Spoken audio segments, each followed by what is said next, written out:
Please, I'm begging you. I know I have no right to ask, but I need you to give me one chance to explain. The words left my mouth before I could stop them. Grant Morrow, the man who once commanded boardrooms with a single glance, was on his knees in a conference room, pleading with three of the most powerful people in the business world. Three people who, until 20 minutes ago, I thought were strangers about to decide whether my company lived or died. I was wrong about the stranger part. You know, people always talk about karma like it's some mystical force that maybe shows up if you're lucky. But I'm here to tell you that karma is real, it's precise, and it has perfect timing. It waits exactly long enough for you to forget what you did wrong, builds you up just high enough to make the fall hurt, then drops you right at the feet of the people you wronged most. Hey everyone, how are you doing today? I hope you're somewhere comfortable because this story is going to take you on a ride. Whether you're at home, in your car, or just trying to get through another day, I want you to know this story changed everything I thought I knew about family, power, and second chances. Drop a comment and let me know where you're watching from. My name is Grant Morrow, and this is the story of how I went from being a billionaire who thought money could buy me out of any mistake, to a broken man begging for forgiveness from the 3 children I abandoned before they were even born. The children who grew up to become more successful than I ever was, and who now held my entire future in their hands. If you stick around until the end, make sure to hit that like button and subscribe because stories like this don't come around often. But let me start from the beginning, back when I thought I was untouchable. I was 32 and absolutely convinced that nothing could touch me. My investment firm was pulling in hundreds of millions. I had politicians on speed dial and CEOs begging for meetings. In my mind, I was building an empire that would last forever, and nothing was going to get in my way. I believed money solved everything. I believed reputation was more valuable than relationships. I believed that some people were meant to be stepping stones, and others were meant to be the ones doing the stepping. I believed that consequences were for people who weren't smart enough or rich enough to avoid them.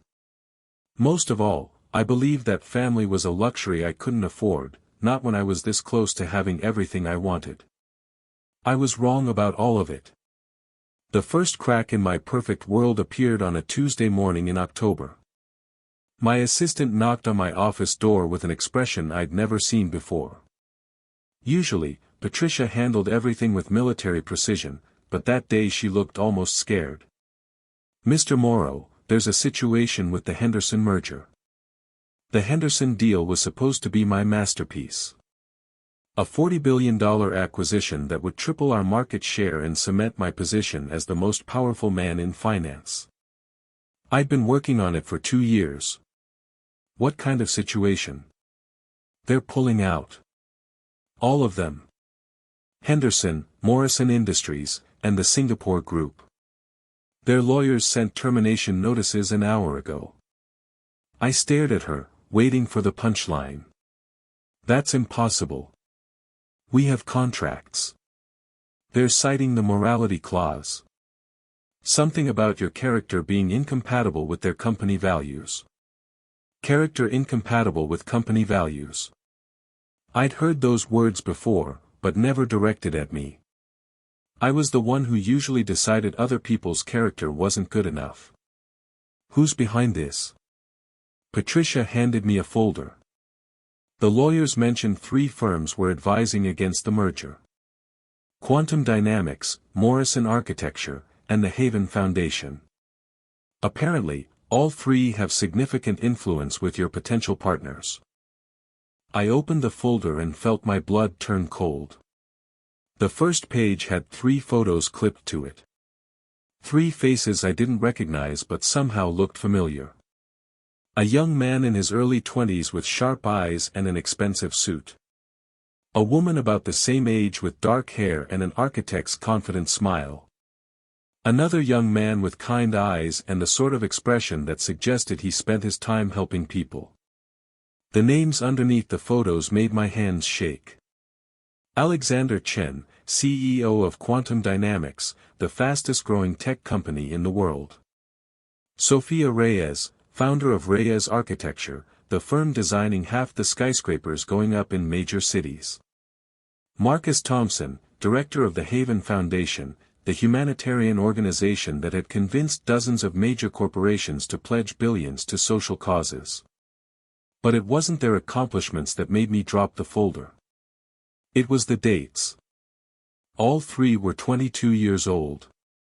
All three had been born in the same month, 22 years ago. The same month Elena Santos had tried to tell me I was going to be a father. The same month I'd had my lawyers make her sign papers saying I had no parental rights or responsibilities. The same month I'd convinced myself I was protecting my future by walking away from hers. 22 years later, my future was about to be destroyed by the three people whose future I'd tried to deny. The children I'd refused to acknowledge had grown up to become more powerful than me, and they were using that power to tear apart everything I'd built. I picked up my phone with trembling fingers and dialed my head of security. I need you to find everything you can about Elena Santos. Last known address was downtown, 22 years ago. She was pregnant when I knew her. With triplets. The silence on the other end told me everything I needed to know. Sir, are you saying these three people who just destroyed your merger are my children? Yes. The children I walked away from because I thought they'd ruin my life. I hung up the phone and stared out my office window at the city I'd once thought I owned. Somewhere out there were three young people who'd turned my rejection into rocket fuel, who'd built empires while I was busy protecting mine, who'd become everything I'd thought I was and more. They hadn't just succeeded despite me abandoning them. They'd succeeded because of it. And now they were going to teach me exactly what abandonment felt like. But this was just the beginning.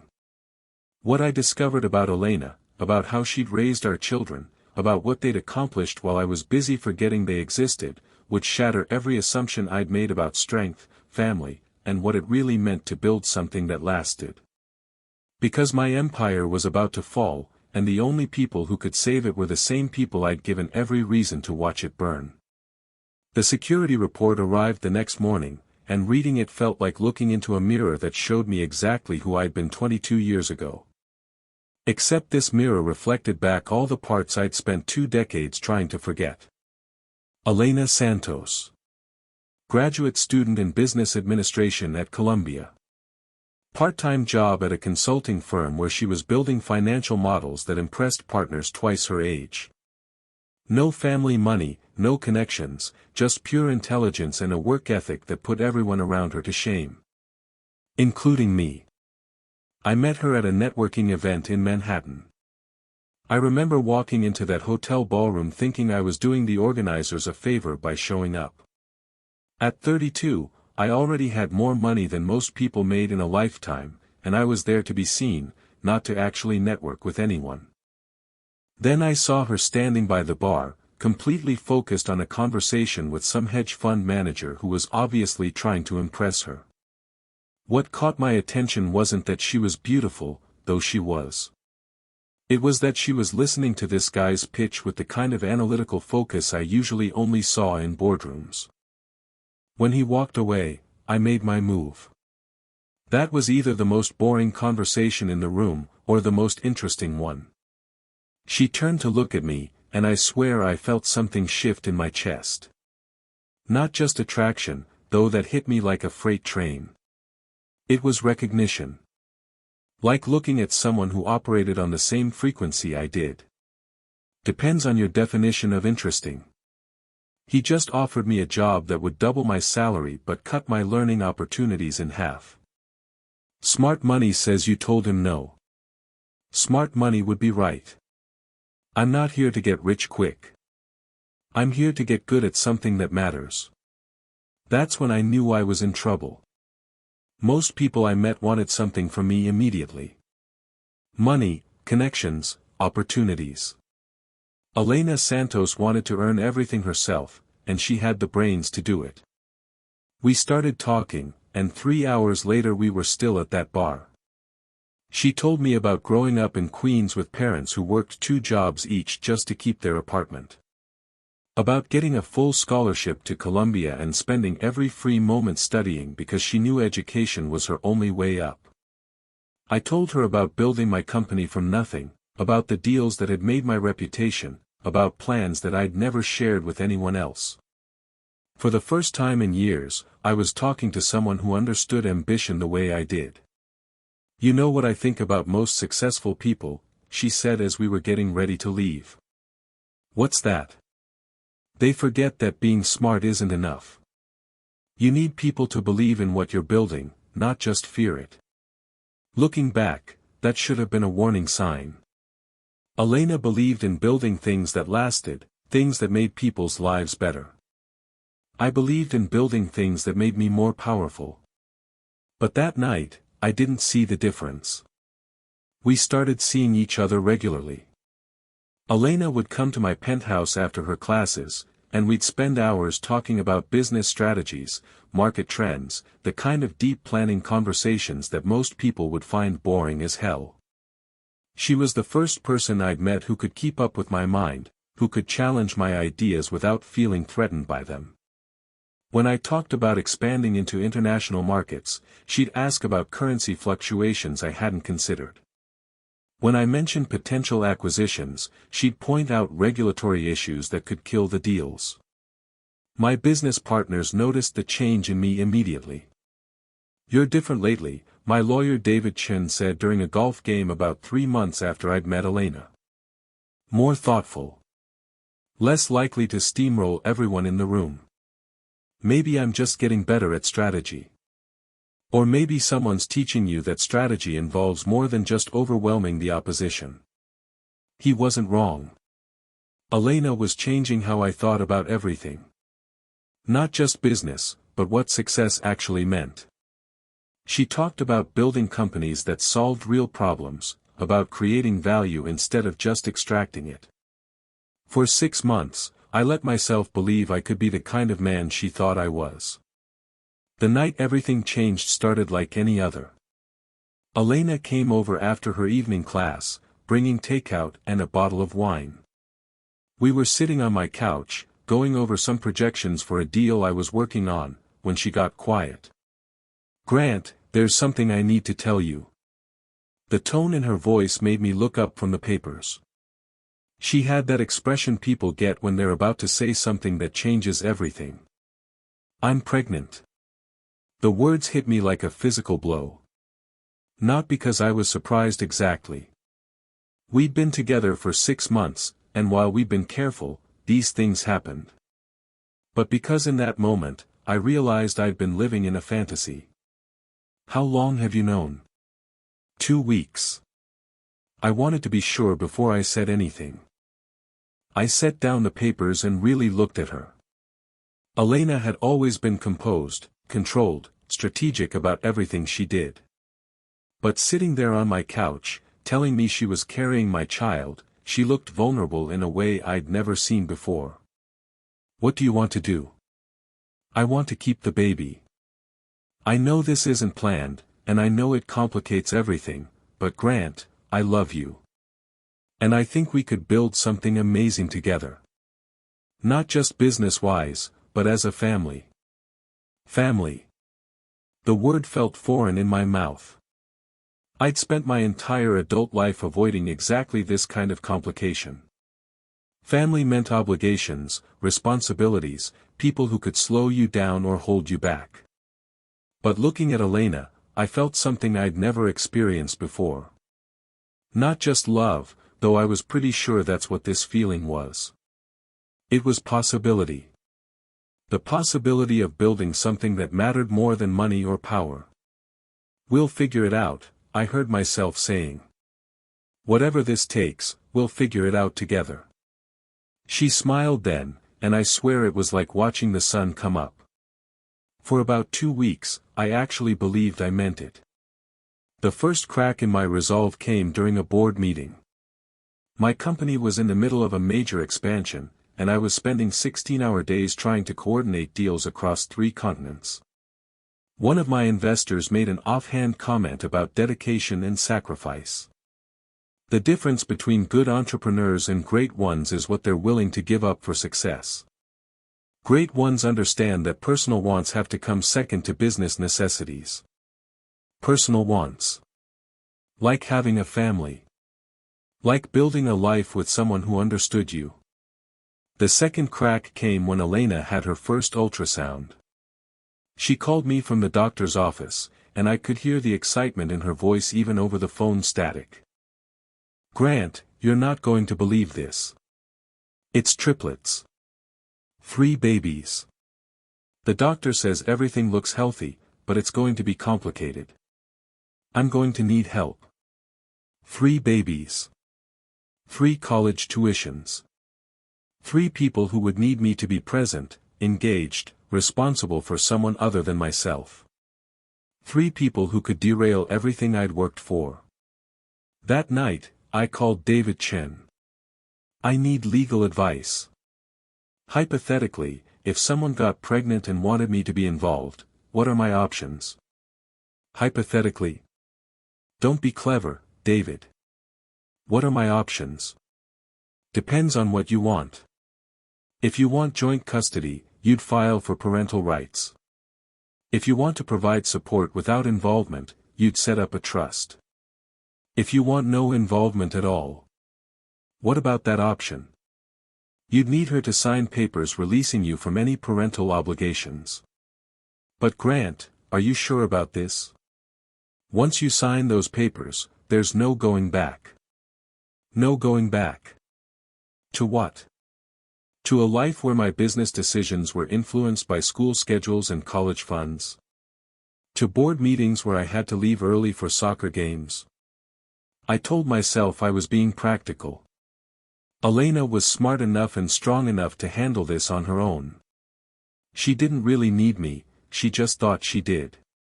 And my company needed me completely focused, especially with the international expansion.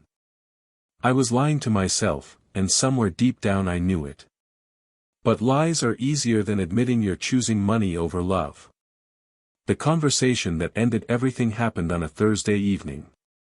Elena came over with ultrasound photos and a list of baby names she'd been working on. She spread everything out on my coffee table like she was presenting a business plan. "I know this is overwhelming, but I think we can make this work. I've been looking at apartments in neighborhoods with good schools. My maternity leave will cover most of the pregnancy, and after that, we can figure out childcare." She was planning our life together, and all I could think about was how impossible it all sounded. How much it would cost, how much time it would take, how much of myself I'd have to give up. "Elena, we need to talk." Something in my voice made her stop mid-sentence. The excitement drained out of her face. "This isn't going to work." "What do you mean?" "I mean I can't do this. The timing is wrong, my company is at a critical stage, and I'm not ready to be a father to 1 child, let alone 3. She stared at me like I'd slapped her. "Grant, you said we'd figure it out together." "I was wrong. I can't give you what you need, and trying to force this will just hurt everyone involved." "So what are you saying?" "I'm saying I'll provide financial support, but I can't be involved. You're strong enough to handle this on your own, and you'll be better off without me complicating things." That's when Elena Santos, the woman who challenged CEOs and built financial models that impressed Harvard professors, started crying. Not the angry kind of crying that comes with shouting. The quiet, devastating kind that comes with complete betrayal. "You're abandoning us. I'm being realistic about what I can offer." "No, you're being a coward." She was right, but I was too deep into my justification to admit it. I'd already called David Chen. The papers were already being drawn up. I'd already convinced myself this was the mature, responsible decision. "The lawyers will handle everything. You'll never have to worry about money." Elena stood up then, and I saw something change in her face. The love was gone, replaced by something harder. "Money isn't what we needed from you, Grant. We needed you to choose us. She left that night, and I told myself I'd made the right choice. My company expanded successfully into 3 new markets. I made more money in the next 5 years than I'd made in the previous 10. I never saw Elena Santos again. Until yesterday, when I learned that the 3 most powerful young business leaders in the world were the children she'd raised without me. The children who'd grown up hearing about the man who'd chosen money over family. The children who were now choosing to destroy everything I'd built with money. And the worst part? Looking at their accomplishments, seeing what they'd achieved, I realized Elena had been right all along. She had been strong enough to handle it on her own. She'd been strong enough to raise 3 children who were better at building empires than I'd ever been. The full security report arrived 3 days later, and reading it was like watching a slow-motion car crash where I was both the driver and the victim. Elena Santos had given birth to Alexander, Sophia, and Marcus on February 15, 22 years ago. She'd been alone in the delivery room because I was in Tokyo closing a deal that made me $12 million. While I was celebrating with champagne and sushi, she was holding 3 newborns and wondering how she was going to feed them. The investigator had been thorough. Too thorough. Medical bills from complications during delivery, $47,000. Elena had sold her car to make the first payment. Eviction notice from her Manhattan apartment when the babies were 4 months old. She'd moved back in with her parents in Queens, 5 people crammed into a 2-bedroom apartment. College withdrawal papers. Elena Santos, who'd been 3 months away from graduating top of her class from Columbia Business School, had dropped out to work full-time at a call center because it was the only job that would let her bring the babies with her.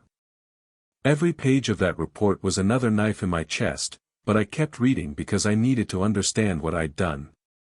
What I'd really done, not the sanitized version I'd been telling myself for 22 years. When the triplets were 2 years old, Elena had started cleaning office buildings at night while they slept. The same office buildings where people like me held meetings about deals worth more than she'd make in a lifetime. When they were 5, she'd started taking online business courses, studying for a degree she'd never been able to finish. It took her 7 years, but she graduated summa cum laude while working 2 jobs and raising 3 children. When they were 12, she'd started her own small consulting firm.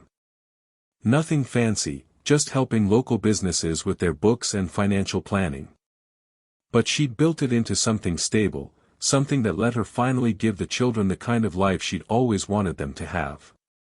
What destroyed me wasn't just Elena's struggle. It was how she'd handled my absence. According to the investigator, Elena had never hidden the truth from the children. She'd told them their father was a successful businessman who hadn't been ready for a family. She'd never bad-mouthed me, never made me the villain in their story. Instead, she'd made my absence into their motivation. Your father built an empire, she'd told them. But empires without foundations crumble. We're going to build something better. Something that lasts. She'd raised them to be everything I thought I was, but with the foundation I'd never had. Alexander had been coding since he was 8, not to make money, but to solve problems. Sophia had been designing buildings out of cardboard since she was 6, dreaming of creating homes for people who needed them. Marcus had been volunteering at soup kitchens since he was 10, understanding that success meant lifting others up, not just climbing higher yourself. By the time they were 16, all 3 were taking college courses. By 18, they were starting their own companies. By 20, they were industry leaders.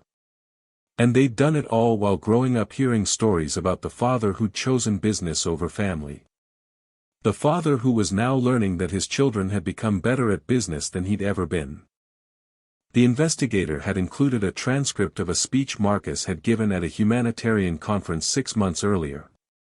Reading it felt like being lectured by my own conscience. People ask me why I started the Haven Foundation, why I've dedicated my life to using business success to solve social problems. The answer is simple. My mother taught me that real power isn't about what you can take. It's about what you can give. She showed me that choosing to build something meaningful is always harder than choosing to build something profitable, but it's the only choice that lets you sleep at night. He'd never mentioned me by name, but everyone in that room would have known he was talking about the kind of businessman who put profit over people. The kind who abandoned responsibility when it became inconvenient. The kind of man I'd spent my entire career being. But it was the last page of the report that made me understand I wasn't just dealing with successful children who happened to share my DNA. I was dealing with 3 people who'd spent years planning exactly what was happening to me now. Alexander's tech company had quietly acquired shares in 17 of my major business partners over the past 2 years. Sophia's architecture firm had become the preferred designer for half the real estate developers I worked with. Marcus's foundation had convinced dozens of corporations to adopt ethical business practices that made working with people like me a liability. They hadn't just succeeded despite my abandonment. They'd used their success to build a trap, and I'd walked right into it. The quantum dynamics acquisition that had fallen through. Alexander had convinced the sellers that my company's long-term stability was questionable. The Morrison Industries merger. Sophia had designed their new headquarters and had spent months in meetings with their executives, building relationships while gathering intelligence about my business practices. The Singapore deal. Marcus's foundation had convinced them that partnering with me would damage their corporate responsibility reputation. 22 years after I'd walked away from them, my children had systematically and methodically destroyed 6 months of work in a single day. And they were just getting started. My assistant knocked on my office door with another folder. Mr. Morrow, we've received preliminary notices from 12 more potential partners. They're all requesting meetings to discuss ongoing relationships. I opened the folder and felt my blood turn cold. Every single company was connected to one of my children's businesses. Alexander had convinced tech partners that my cybersecurity was outdated. Sophia had suggested to real estate developers that my financial projections were unrealistic. Marcus had hinted to humanitarian-focused corporations that my business practices didn't align with their values. They weren't just destroying my current deals. They were systematically dismantling my entire network. Sir, there's more. Your bank called. They want to discuss your line of credit terms. What about them? Apparently some questions have been raised about your long-term business stability. They want to meet next week to reassess your financial standing. I closed my eyes and tried to think. In 3 days, my children had gone from strangers to the biggest threat my company had ever faced. They had influence I'd spent 20 years building, connections I'd never even knew existed, and the kind of coordinated strategy that only comes from years of planning. But there was something else in that report that gave me hope. Elena had never taught them to hate me. She'd taught them to be better than me, but she'd never turned them against me personally. Maybe there was still a chance to fix this. I picked up my phone and dialed my head of public relations. Jennifer, I need you to arrange a meeting. 3 separate meetings, actually.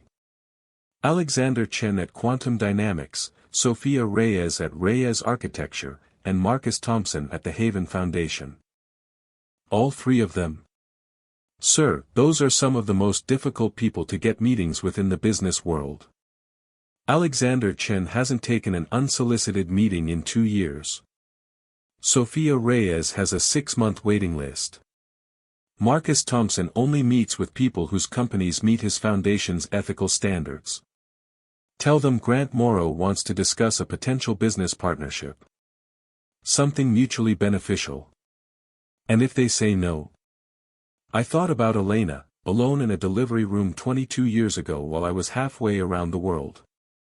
I thought about 3 children growing up hearing stories about their father's empire while living in a 2-bedroom apartment in Queens.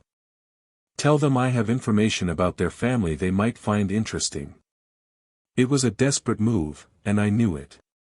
But I was running out of options, and every day I waited gave them more time to destroy everything I'd built. What I didn't understand yet was that they'd been preparing for this conversation their entire lives. And I was about to learn that 22 years of mother's wisdom beats 22 years of business strategy every single time. The meetings were scheduled for the following week. 3 conversations that would determine whether my empire survived, whether my children would give me a chance to explain, and whether the family I'd abandoned would ever let me be part of their lives.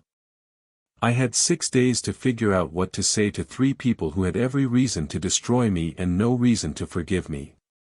6 days to find a way to convince my own children that the man who'd abandoned them before they were born might be worth saving. But first, I had to figure out why Elena Santos, after everything I'd put her through, had raised our children to be better people than I'd ever been. And whether that meant there was still hope for me to become the father they'd never had. The first meeting was scheduled for Monday at 2 p.m. Alexander Chen, CEO of Quantum Dynamics, had agreed to see me in his downtown office. I spent the weekend preparing like I was going to trial, researching everything I could find about my eldest son. Eldest by 4 minutes, according to the birth records. Alexander had started coding when he was 8 years old, building simple games on an outdated computer Elena had bought secondhand. By 12, he was designing websites for local businesses. By 16, he'd created an app that helped students find affordable tutoring, which he'd sold for enough money to put himself through MIT. At MIT, he'd studied computer science and business, graduating summa cum laude in 3 years. His senior thesis had been on using artificial intelligence to solve resource allocation problems in underserved communities. Not exactly the kind of project designed to make money, but the kind that caught the attention of professors and venture capitalists alike. Quantum Dynamics had started in his dorm room. Within 2 years, it was valued at $50 million. Within 4, it was worth $2 billion. Alexander had turned down acquisition offers from Google, Amazon, and Apple, choosing instead to remain independent so he could focus on projects that solved real problems rather than just generating profit. Reading about his company felt like looking into an alternate universe where I'd made different choices. Alexander used artificial intelligence to optimize food distribution for hunger relief organizations. He'd created algorithms that helped cities reduce energy consumption. His latest project was developing technology to make clean water accessible in developing countries. He was everything I'd once thought I was, plus everything I'd never thought to be. But what twisted the knife was learning how he'd gotten there. Alexander had worked his way through college, not because Elena couldn't afford tuition, but because he'd wanted to understand what it felt like to earn something entirely on his own. He'd lived in the cheapest dorms, eaten ramen noodles for months at a time, and spent his free time tutoring other students to make extra money. Just like his mother had done, 20 years earlier. Elena had taught him that success without struggle was just privilege, and privilege without purpose was just waste. Monday morning, I stood in front of my mirror trying to figure out what you wear to meet the son you abandoned. Business suit seemed too formal. Casual seemed disrespectful. I settled on something in between and tried to ignore the fact that my hands were shaking. Quantum Dynamics occupied 4 floors of a building in the financial district. The lobby was impressive but not flashy. Clean lines, modern furniture, and walls covered with photos of the projects they'd worked on. Children drinking clean water from wells they'd helped design. Refugee camps with efficient power grids their algorithms had optimized. Urban gardens feeding families in food deserts. It was the kind of lobby that made you feel like you were entering a place where people actually changed the world. Mr. Moreau. A young woman approached me with a professional smile. I'm Sarah, Alexander's assistant. He's ready for you. The elevator ride to the 32nd floor felt like it took hours. I tried to prepare for what I'd say, how I'd explain myself, but every speech I'd rehearsed sounded inadequate. How do you apologize for 22 years of absence in a 20-minute meeting? Alexander's office was smaller than I'd expected. No massive desk, no wall of awards, no floor-to-ceiling windows designed to intimidate visitors. Just a simple workspace with 2 computers, a bookshelf filled with technical manuals and philosophy texts, and a small conference table surrounded by comfortable chairs. He was standing with his back to the door when I entered, looking out at the city. For a moment, I could have been looking at myself 25 years ago. Same height, same build, same way of holding his shoulders when he was thinking about something complicated. But when he turned around, I realized I'd been wrong about the resemblance. Alexander Chen had Elena's eyes. Dark, intelligent, and completely unimpressed by power displays. He also had something I'd never seen in a mirror at that age, the kind of confidence that comes from knowing you've earned everything you have. "Mr. Morrow. Please, sit down." His voice was calm, professional, and completely neutral. No warmth, but no hostility either. He was treating me exactly like what I was, a potential business partner he'd never met before. "Thank you for agreeing to see me. I have to admit, I was curious about what you wanted to discuss." Jennifer mentioned a potential partnership, but she was light on details. This was it. The moment I'd been planning for 3 days, and I still had no idea what to say. "Alexander, there's something you should know about why I requested this meeting." "Something personal?" "I'm not sure I understand." He genuinely didn't know. Elena had never shown him photos of me, never told him my name. For all he knew, I was just another businessman trying to pitch him a deal. 22 years ago, I knew your mother." Something shifted in his expression. Not recognition exactly, but the kind of alertness that comes when someone mentions something you weren't expecting to hear. "My mother mentioned that she'd known some people in business before I was born. But I'm not sure what that has to do with our meeting today." "Alexander, I'm your father." The words hung in the air between us like a physical presence. Alexander stared at me for what felt like forever, his expression completely unreadable. Finally, he leaned back in his chair and did something I didn't expect. He laughed. Not with humor, but with the kind of bitter understanding that comes when a puzzle piece finally clicks into place. "Grant Morrow. I should have seen it earlier. Mom always said our father was a successful businessman who wasn't ready for a family. She just never mentioned he was the Grant Morrow. You knew about me. I knew of you. Your reputation in the financial world isn't exactly a secret. What I didn't know was that you were the man who decided 3 unborn children weren't worth the inconvenience." The calm way he said it made it worse than if he'd been shouting. Alexander had known this conversation would happen someday, and he'd prepared for it. "Alexander, I know I made a terrible choice. I was young and focused on building my company, and I convinced myself that Elena would be better off without me complicating things. And were we? Were you what? Better off? Did we have better lives because you weren't in them?" It was a trap disguised as a question, but it was also completely fair. And looking at what Alexander had accomplished, what all 3 of them had accomplished, I had to admit the truth. "You achieved things I never could have imagined. Your mother raised 3 incredible people. She did. Without any help from you. So I'm curious why you think we need that help now." That's when I understood what was really happening. Alexander wasn't just successful despite my absence. He was successful because of my absence. Elena had turned my abandonment into motivation, my failure into their fuel. And now Alexander was using that motivation to systematically destroy everything I'd built. The business partnerships that have been falling through, the deals that have been cancelled. That's you and your siblings. Actually, it's just good business practice. Companies are becoming more selective about their partners. They want to work with people whose values align with their own. And my values don't align. Do they? You tell me, Mr. Morrow. What values do you think a man demonstrates when he abandons 3 children because they might interfere with his profit margins? I tried to think of an answer that didn't make me sound like exactly the kind of person Alexander thought I was. I couldn't find one. I was wrong. I know that now.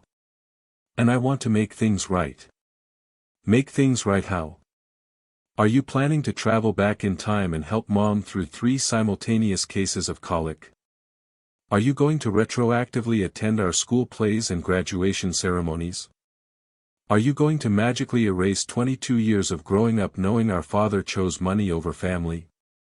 Each question hit like a physical blow because each one was completely fair.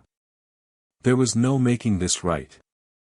There was only trying to build something new from the ruins of what I'd destroyed. I can't change the past. But I'd like to be part of your future, if you'll let me.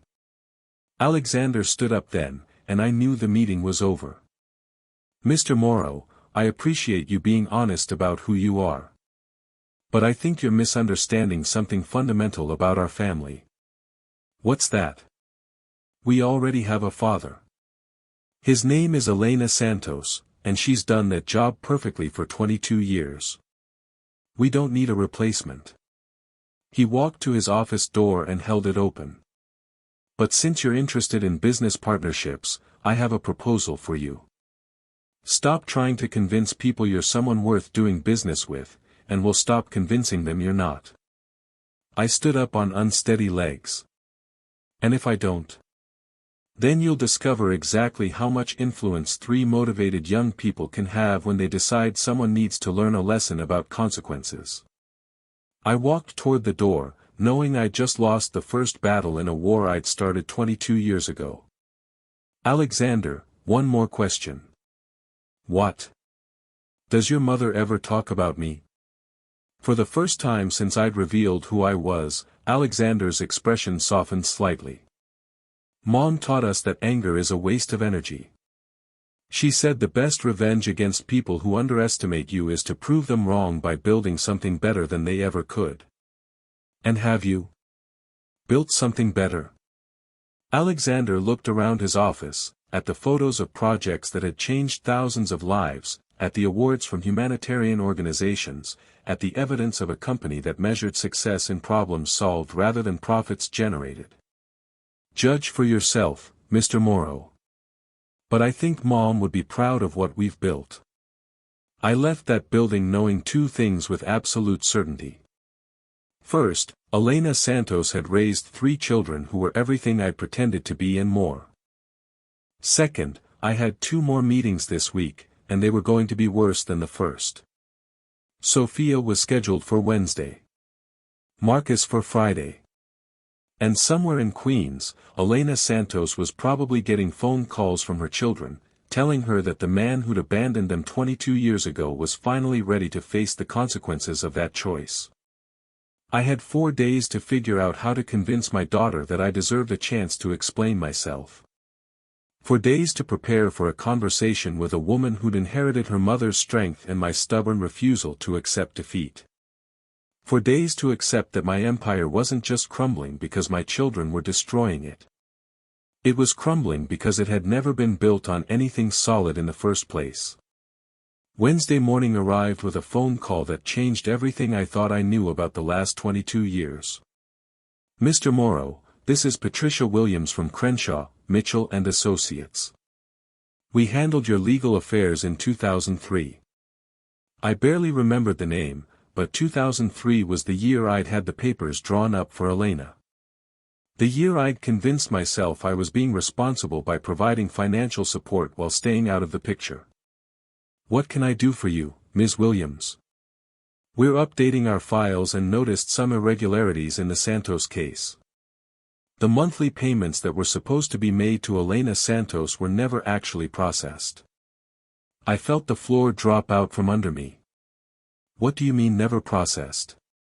The trust account was set up correctly, but the automatic payments were never activated.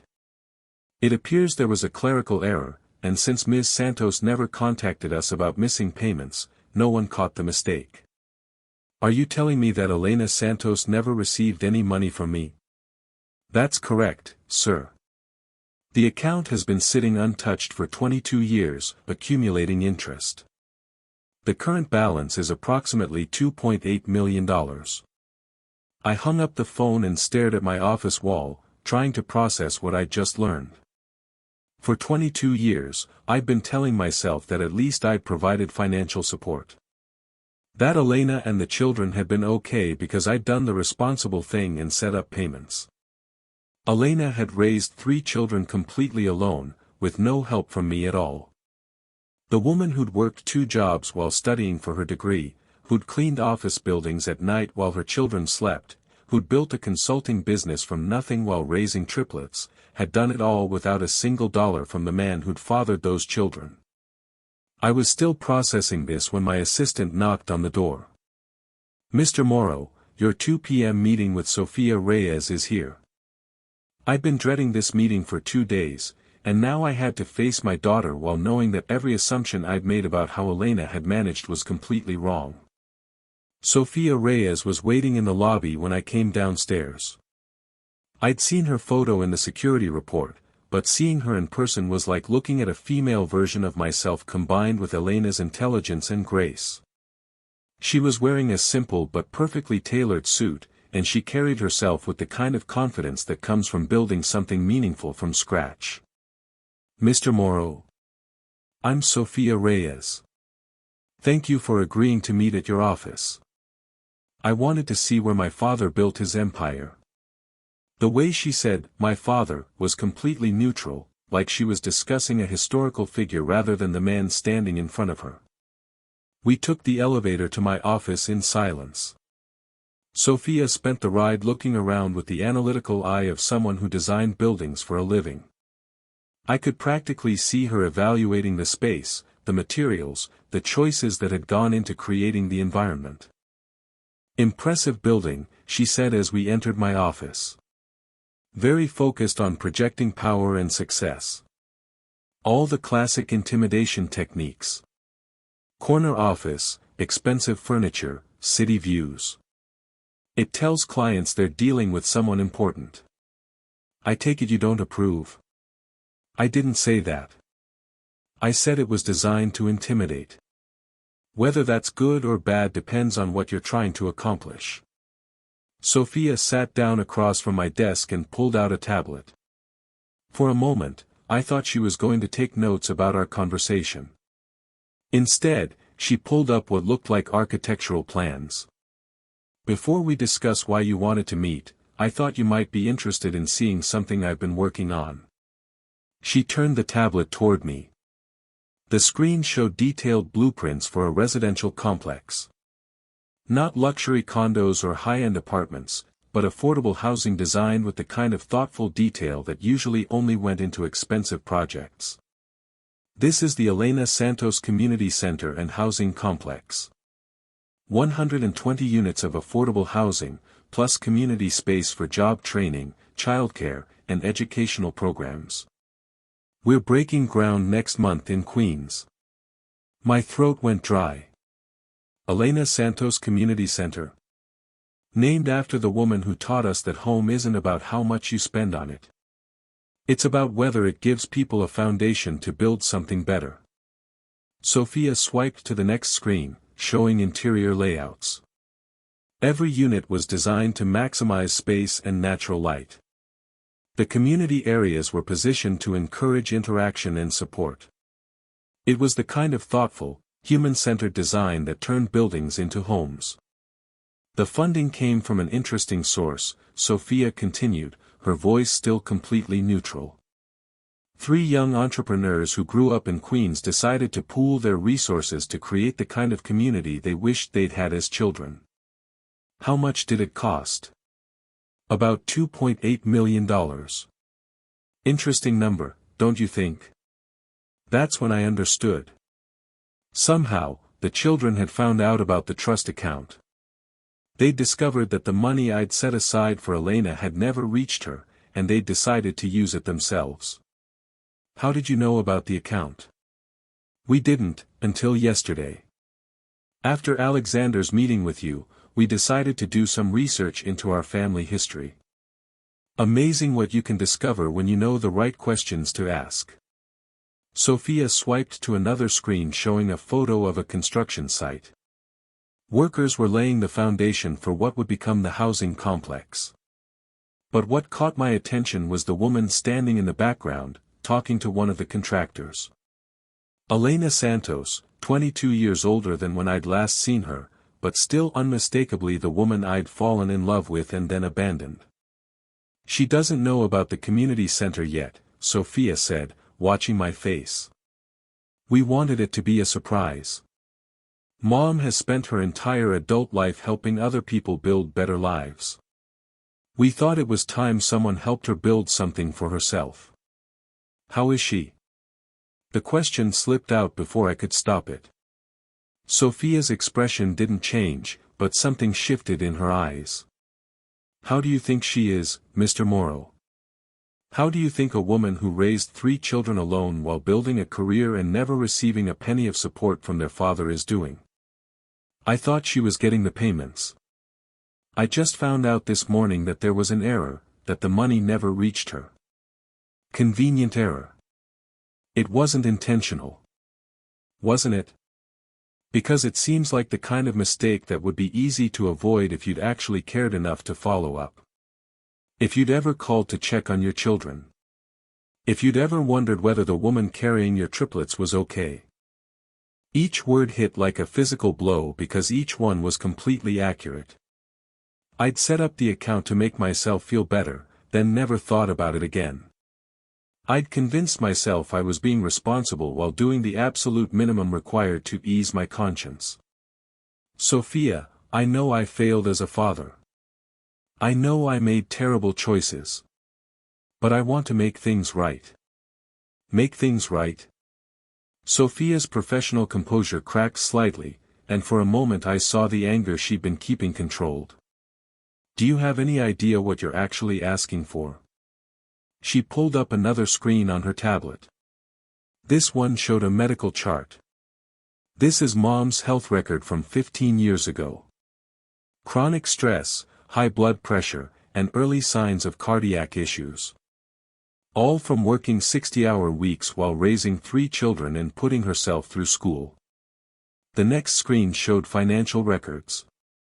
This is what Mom's credit looked like when we were 10 years old.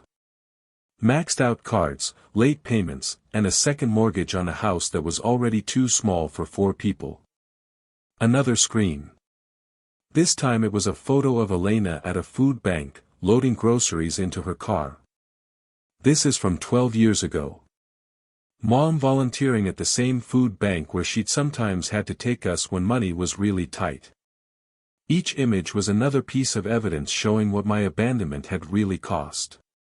Not just money, but Elena's health, her credit, her pride. The woman who'd been brilliant enough to graduate summa cum laude from Columbia had spent years choosing between paying the electric bill and buying groceries. She never complained, Sophia continued. Never told us we were the reason her life was hard. Never made us feel like we were burdens. Instead, she turned our poverty into a lesson about resilience. She turned your abandonment into a masterclass on building something meaningful. I can't change the past. No, you can't. But you can finally understand what it actually cost. Sophia closed the tablet and looked directly at me. Alexander told me about your meeting on Monday. How you asked if we'd built something better than you ever could. What's your answer? We built something you never even tried to build. We built a family that measures success by how many people we help, not how much money we accumulate. We built businesses that solve problems instead of creating them. We built relationships based on showing up for people, not just when it's convenient. She stood up then, and I knew this meeting was ending the same way the first one had.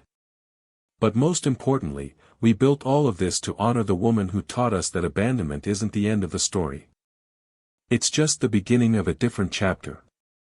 Sophia, wait. There's something else I need to tell you. What? Your mother. I'd like to see her. To apologize, to explain.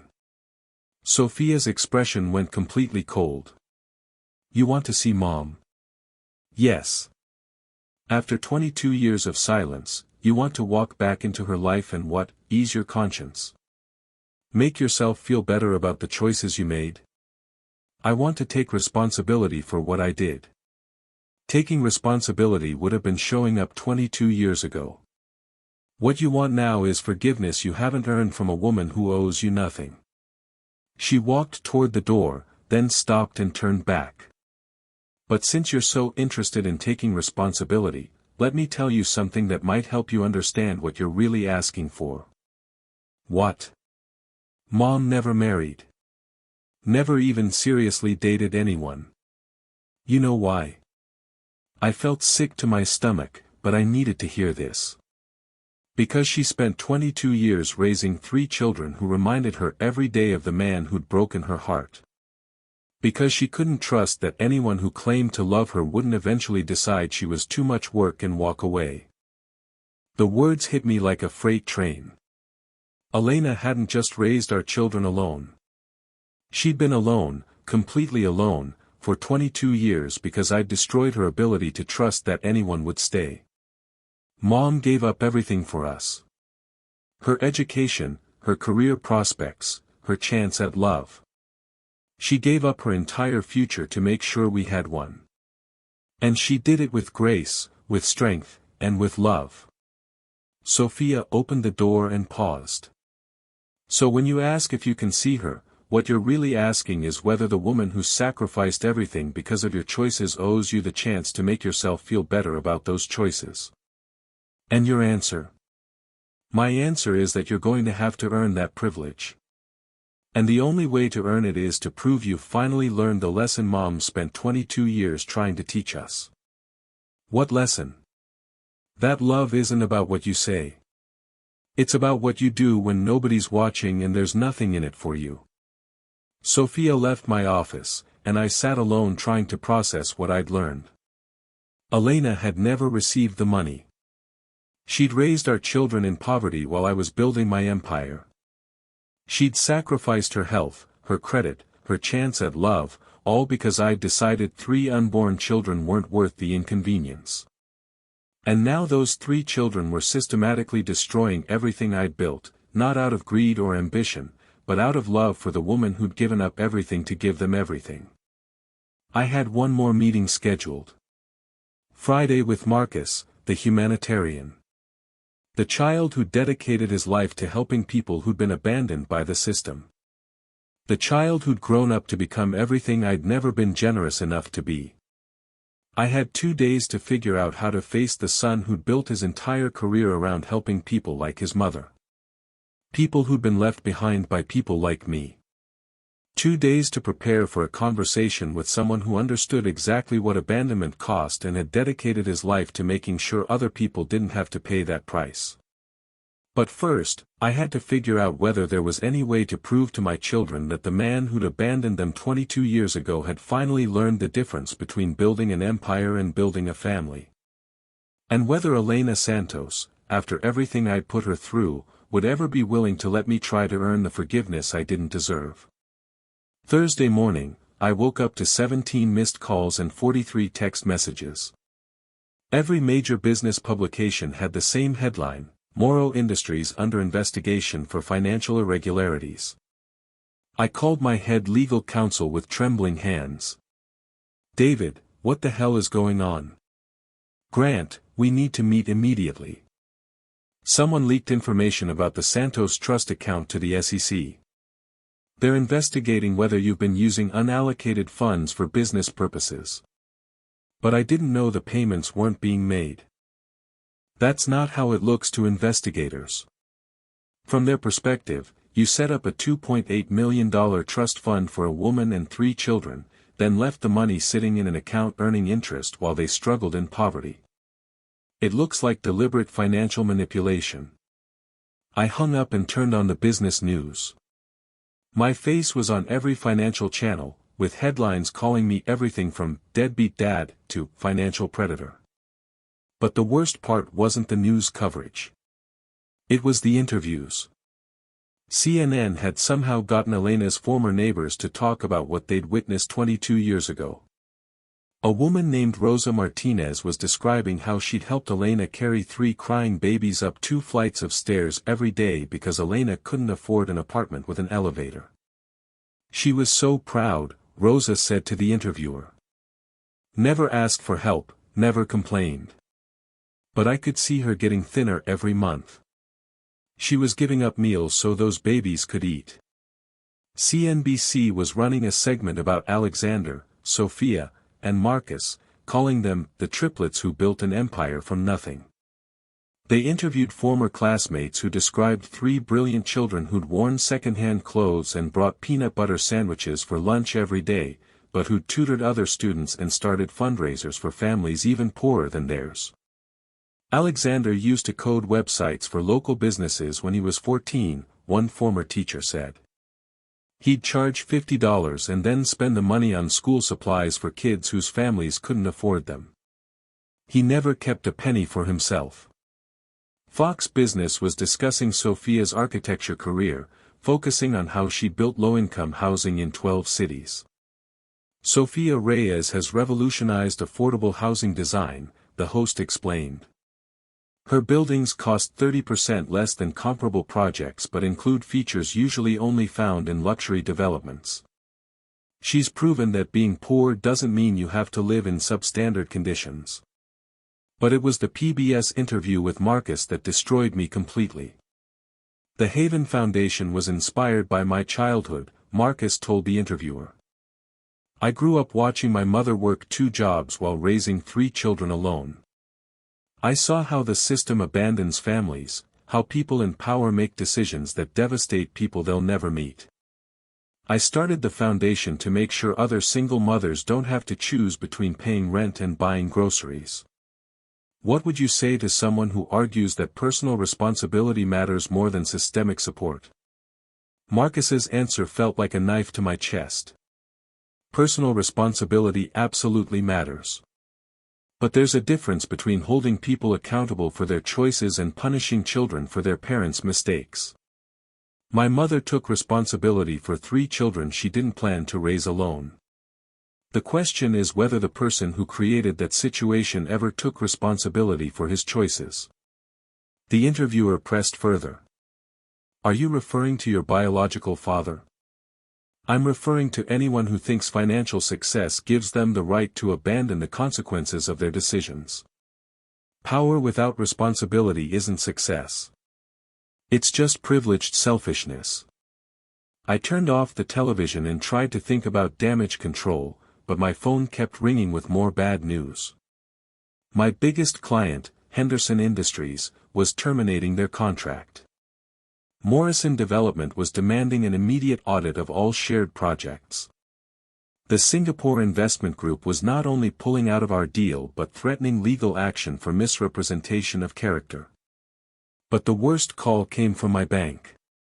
Mr. Morrow, in light of recent public revelations and the SEC investigation, we're required to reassess your credit facilities. We'll need you to come in tomorrow to discuss restructuring your loan terms. What kind of restructuring?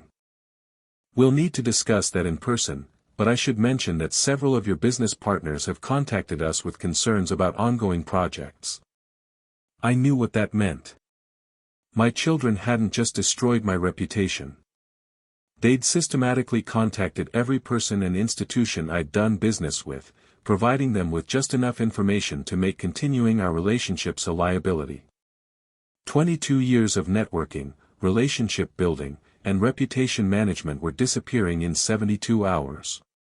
But the financial devastation was nothing compared to what I discovered when I finally worked up the courage to look deeper into what Elena and the children had actually lived through.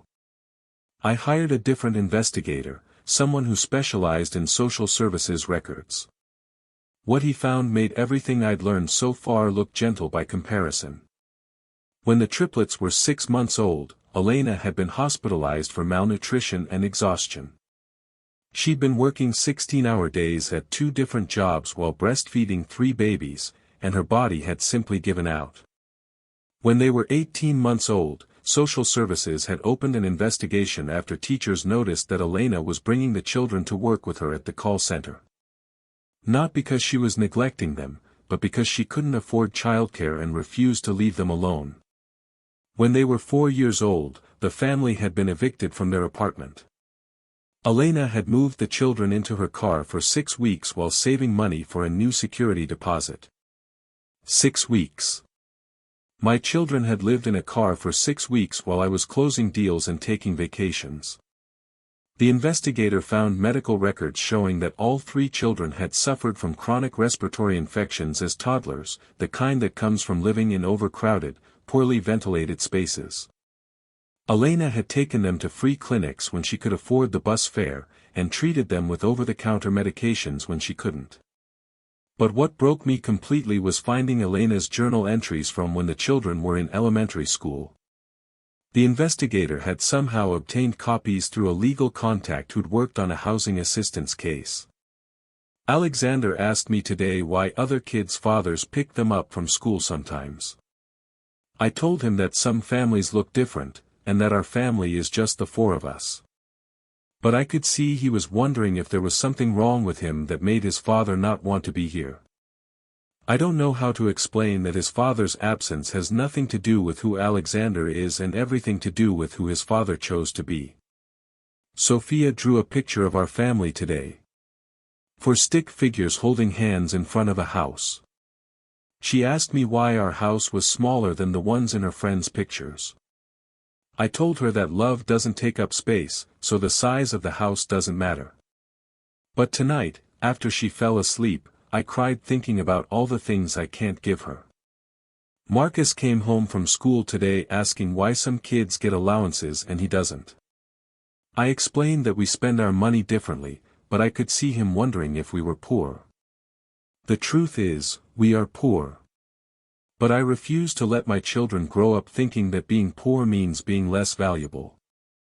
They need to understand that their worth isn't determined by their bank account.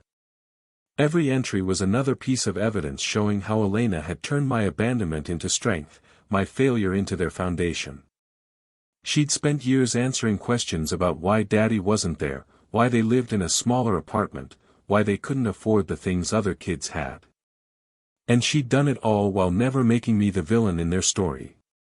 But the journal entries that destroyed me completely were from when the children were teenagers. Alexander got into MIT today. Full scholarship plus financial aid. I'm so proud I can barely breathe. But he asked me if I thought his father would be proud, too. I told him that anyone who knew him would be proud. I didn't tell him that his father gave up the right to be proud 20 years ago. Sophia's architecture project won the state competition. She's going to Columbia on a full scholarship. She asked me if I thought success would make her father want to meet her. I told her that her success belongs to her, not to anyone who wasn't here to help her build it. Marcus started the mentorship program for kids from single-parent families. He's 17 years old and already changing lives. Tonight he asked me if I thought his father ever wondered what kind of man he was becoming. I told him that what matters is who he chooses to be, not who chose not to be here. My children had spent their entire lives wondering about me. Not with anger, but with the kind of hurt that comes from feeling like you weren't worth staying for. Elena had spent 22 years answering questions about my absence while protecting them from the full truth of my selfishness. And I'd spent 22 years building an empire while never once wondering how they were doing. Friday morning, I could barely get out of bed. The SEC investigation was expanding. 3 more business partners had terminated contracts.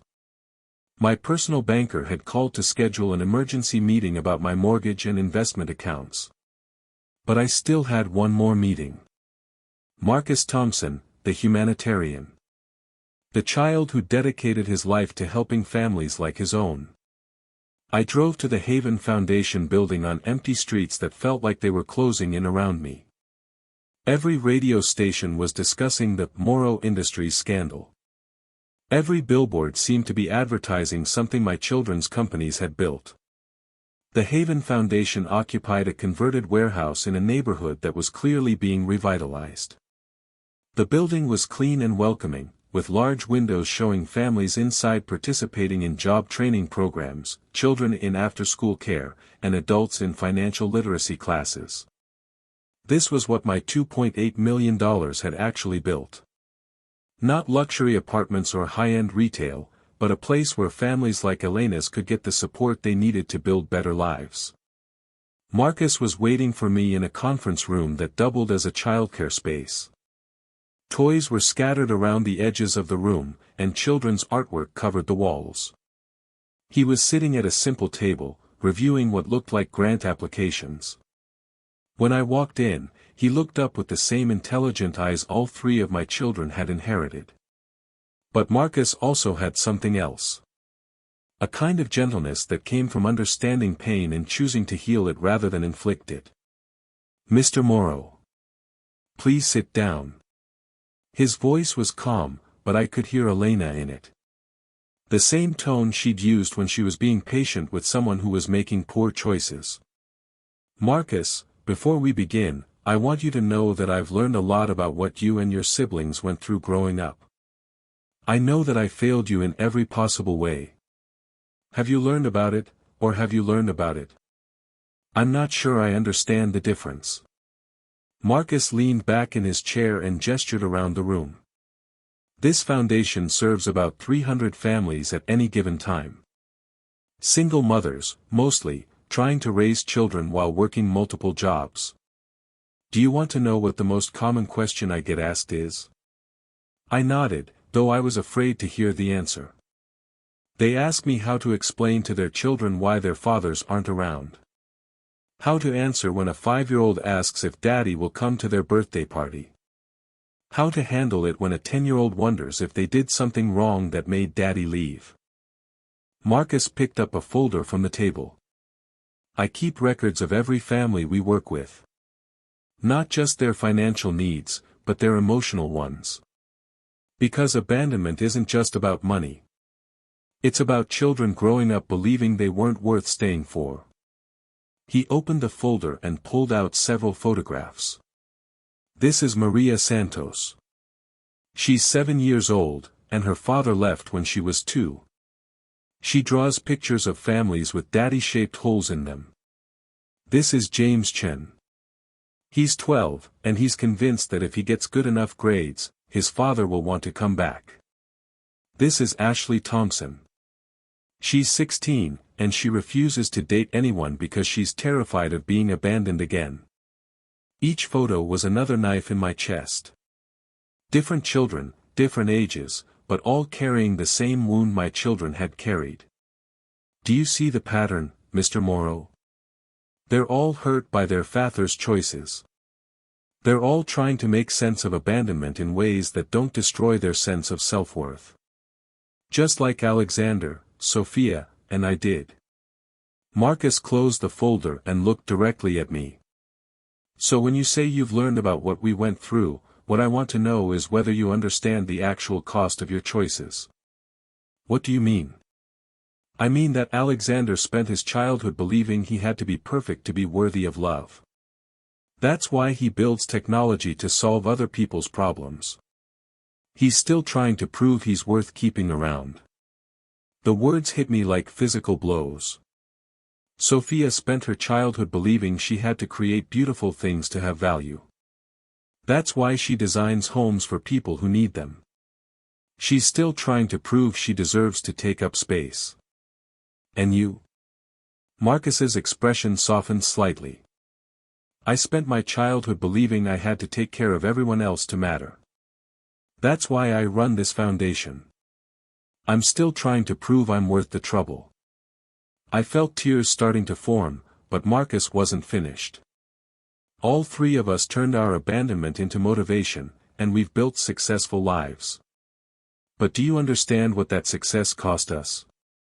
"What?" "We've never learned how to accept love without earning it. We've never learned how to believe we matter just because we exist.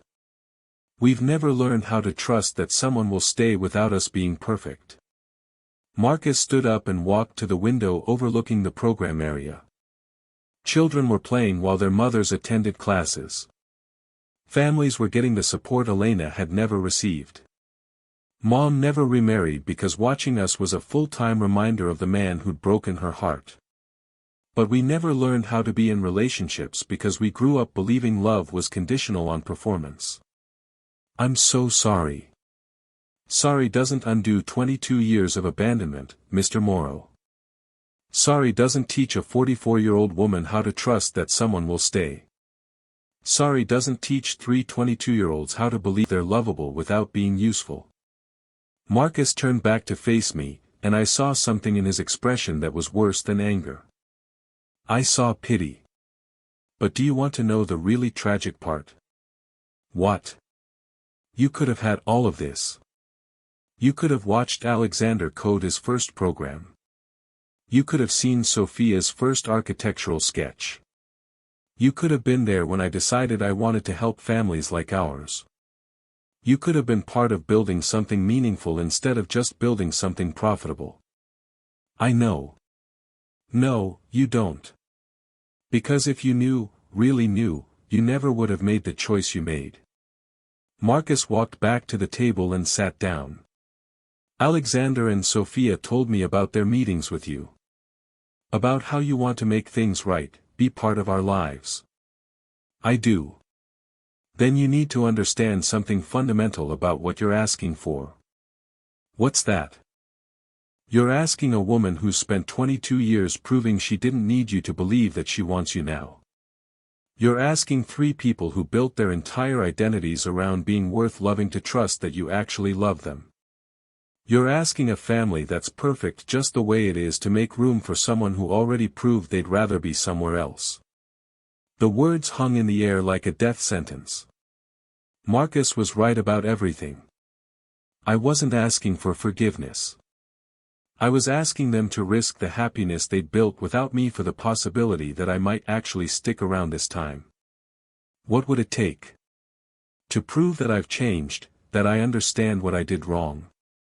Marcus looked at me with the kind of expression you'd give someone asking how to resurrect the dead. Mr. Morrow, you spent 22 years proving who you are. The question isn't what it would take to prove you've changed. The question is whether the person you've become is someone worth changing for. He stood up then, and I knew this meeting was over. But since you're interested in taking responsibility, let me offer you a choice. What kind of choice? Stop trying to insert yourself into our lives, and we'll stop destroying yours. Walk away now, the same way you walked away 22 years ago, and we'll let you keep what's left of your empire. And if I don't? Then you'll discover that 22 years of abandonment creates a very particular kind of motivation. The kind that doesn't stop until justice is served. Marcus walked me to the door of the foundation. As we passed through the main area, I saw dozens of families getting the kind of support Elena had never received. Job training, childcare, financial counseling, emotional support. All of it funded by money that should have gone to Elena 22 years ago. One more thing, Mr. Morrow. What? If you really want to understand what your choices cost, drive by Mom's house tonight. See what 22 years of raising 3 children alone actually looks like. I left the Haven Foundation knowing that my empire was gone. Not just the business deals and partnerships, but everything I'd thought success meant. My children hadn't just built something better than anything I'd ever created. They'd used my failure as the foundation for success I couldn't even comprehend. That night, I drove to Queens. Elena's address was in the investigator's report, but I'd never had the courage to see where my children had grown up. The house was small but well maintained, with a garden that showed the kind of care that only comes from someone who understands that beauty doesn't require money. There was a Honda Civic in the driveway, probably 15 years old but clearly cared for. Through the living room window, I could see Elena Santos for the first time in 22 years. She was grading papers at a kitchen table, wearing reading glasses and looking older but somehow more beautiful than I remembered. On the walls around her were photos. Dozens of them. Alexander in a cap and gown at MIT graduation. Sophia holding an architecture award. Marcus speaking at what looked like a humanitarian conference. Pictures of 3 children growing up to become everything I'd once thought I was, but with the foundation I'd never had. Elena had built this life from nothing. She'd raised 3 incredible human beings while I was busy building an empire that was now crumbling around me. And tomorrow, I would have to decide whether to walk away from the family I'd abandoned 22 years ago, or fight for a place in their lives that I'd never earned and probably didn't deserve. But first, I had to figure out whether Grant Morrow, after losing everything he'd thought mattered, was finally ready to learn what actually did. Saturday morning, I woke up to an empty penthouse that no longer felt like home. The bank had called Friday evening to inform me that my mortgage was being called in immediately. The SEC investigation had frozen most of my liquid assets. My company's board of directors had scheduled an emergency meeting for Monday morning to discuss my resignation. 22 years of building an empire, and it was disappearing faster than I could comprehend. I was sitting in my kitchen, drinking coffee and staring at foreclosure papers, when my doorman called. "Mr. Morrow, there's a woman here to see you. Says her name is Elena Santos." My heart stopped. After 22 years, Elena was here. In my building, asking to see me. Send her up. I had 5 minutes to prepare for a conversation I'd been avoiding for 2 decades. 5 minutes to figure out what you say to the woman whose life you destroyed by walking away. When the elevator opened, Elena Santos stepped into my penthouse looking exactly like the woman I'd fallen in love with, but with the kind of strength that only comes from surviving things that should have broken you. She was 54 years old, wearing a simple dress and carrying the same kind of professional confidence I remembered. But there was something different about her eyes. They held knowledge I didn't have, wisdom I'd never earned.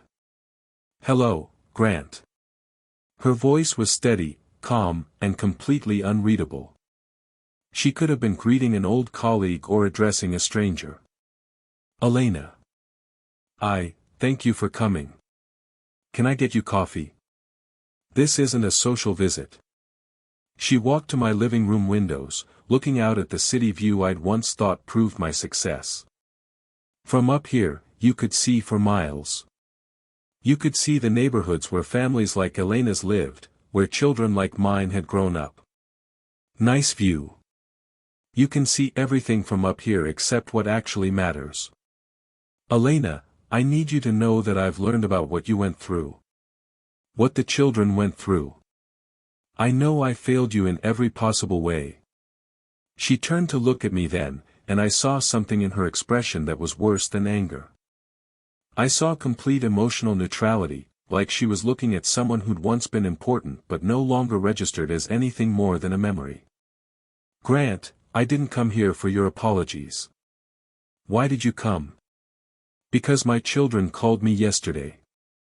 They told me about their meetings with you, about how you've been trying to insert yourself into their lives."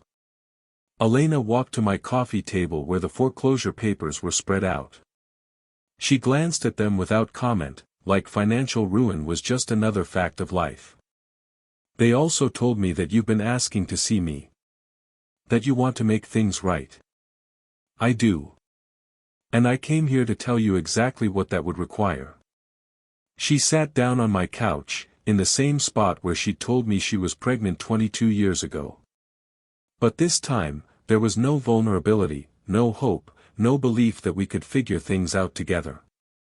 "Do you remember what you said to me the night you decided you couldn't be a father?"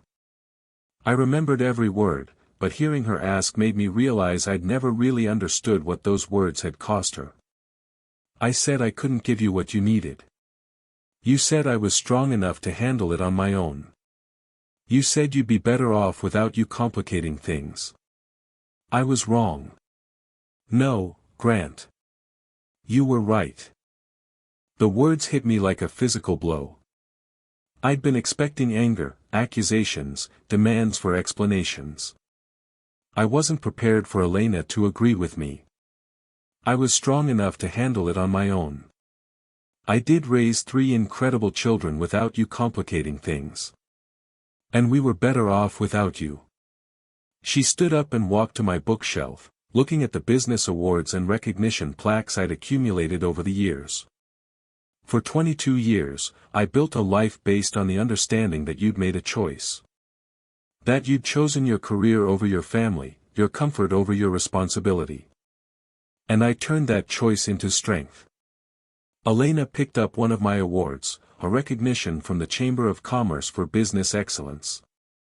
I taught Alexander, Sophia, and Marcus that your absence wasn't about them not being worth staying for. It was about you not being strong enough to stay. I taught them that real strength isn't about having power over others.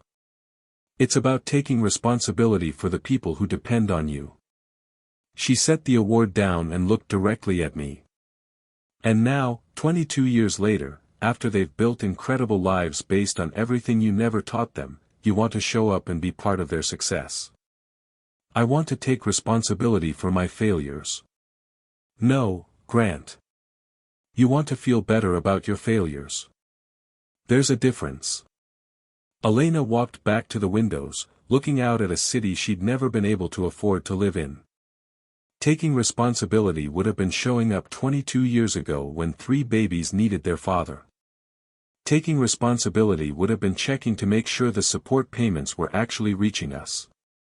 Taking responsibility would have been caring enough to wonder whether your children were okay. Each word was delivered with surgical precision, cutting straight to the truth I'd been avoiding. What you want now isn't responsibility. It's absolution. You want us to forgive you so you can forgive yourself. Elena, I know I don't deserve forgiveness. But I'm asking for a chance to prove I've learned from my mistakes. She turned to face me then, and for a moment I saw a flash of the woman I'd fallen in love with.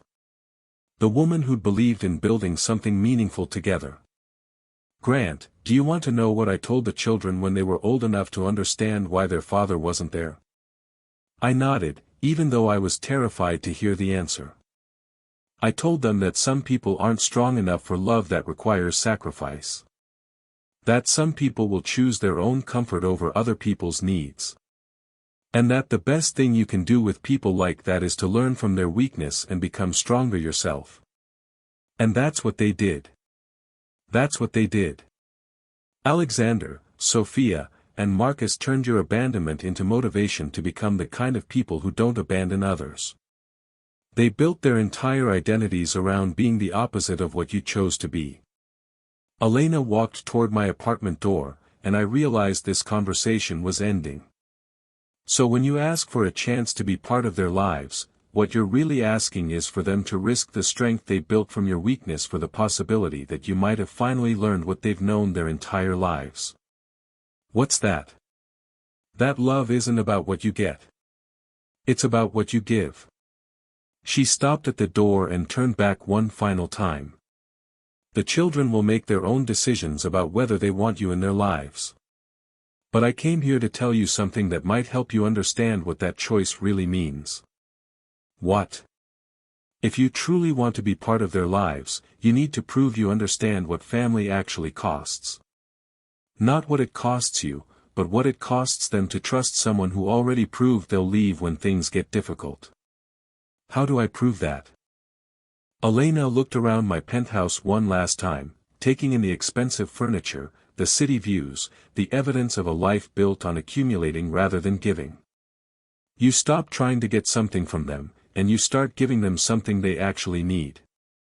What do they need? They need to see that the man who abandoned them has finally learned the difference between success and significance. They need to know that you understand that being their father isn't about what they can do for your legacy. It's about what you can do for theirs. Elena opened the door and stepped into the hallway. Goodbye, Grant. I hope you figure out what actually matters before you lose what little chance you have left. After she left, I sat in my empty penthouse and really looked at what my life had become. Expensive furniture that no one else would ever sit on. Awards that meant nothing to anyone who mattered. Windows that showed me a city full of people whose lives I'd never touched in any meaningful way. Elena was right about everything. I hadn't built an empire. I'd built an expensive prison, and I'd convinced myself that isolation was success. But sitting there, surrounded by everything I'd thought I wanted, I finally understood what I'd actually lost. I hadn't just lost Elena and the children. I'd lost the chance to build something that mattered.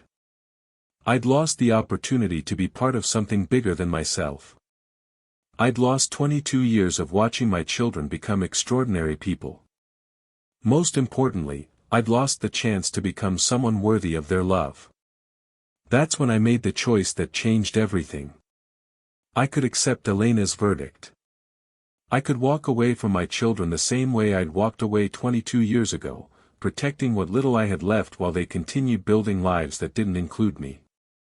Or I could finally learn what Elena had been trying to teach me for 2 decades. That real strength isn't about protecting yourself from difficult choices. It's about making the right choice even when it costs you everything. I picked up my phone and called my lawyer. David, I need you to draw up papers transferring all remaining assets from the Santos Trust account to the Haven Foundation, Quantum Dynamics, and Reyes Architecture. Equal shares. Grant, that's almost $3 million. Are you sure about this? I'm sure. And David? I need you to add something to the transfer documents. What? A letter explaining that this money should have reached them 22 years ago, and that they should use it however they think will honor their mother's sacrifice. Grant, what are you doing? I'm finally learning the difference between building an empire and building a family. I hung up the phone and looked around my penthouse one more time. Tomorrow, I'd probably lose this place too. The SEC investigation would likely result in criminal charges. My company was finished, my reputation was destroyed, and my financial future was uncertain. But for the first time in 22 years, I was making a choice based on what someone else needed rather than what I wanted to protect. I was finally learning to be the kind of man Elena had deserved, and the kind of father my children had needed. Whether it was too late to matter was no longer up to me. But at least I was finally ready to find out. Saturday morning, I woke up to an empty penthouse that no longer felt like home. The bank had called Friday evening to inform me that my mortgage was being called in immediately. The SEC investigation had frozen most of my liquid assets. My company's board of directors had scheduled an emergency meeting for Monday morning to discuss my resignation. 22 years of building an empire, and it was disappearing faster than I could comprehend. I was sitting in my kitchen, drinking coffee and staring at foreclosure papers, when my doorman called. Mr. Morrow, there's a woman here to see you. Says her name is Elena Santos.